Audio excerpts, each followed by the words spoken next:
Matag usa ka nato dili ikalimod mamadrig mapare, maminyo og dili minyo, mabiyuda og mabiyudo, adunay mga suliran, dili ba? Kining atong suliran, kausay makaingon na kita, kakapoy na gayod sa akong kinabuhi. Daw dili ko na maagwanta. Kung napay gitawag na to Santa Agwanta o Santo Agwanta, siguro atong sangpiton.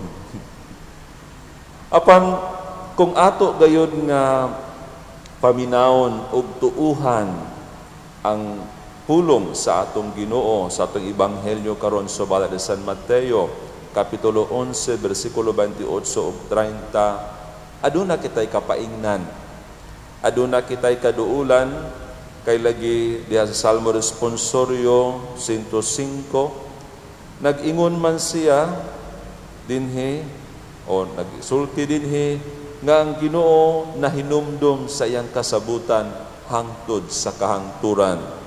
Ug ang kasabutan sa Ginoo nga gihatag kanato nga miingon siya, ako nagauban kaninyo.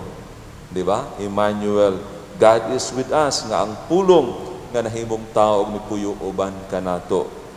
Nga diha sa tong panaw aduna di ay kuyog ug uban kanato nga naghatag kanato og paghigugma ug pagtagad.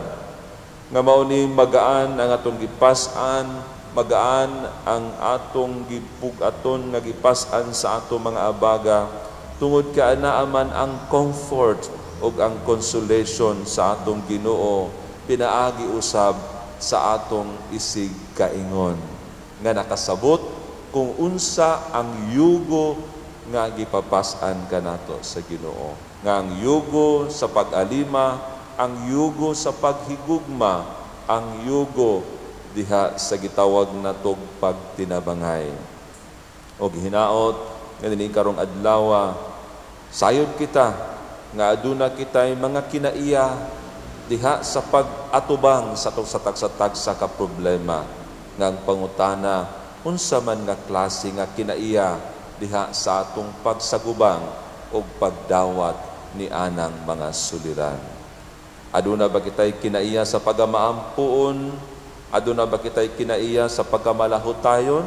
Aduna ba kitay kinaiya nga diin ang Dios nga diin who controls everything atong duulan o sangpiton ang iyang kaluoy o paghawas kanato ni anang mga suliran. Amen.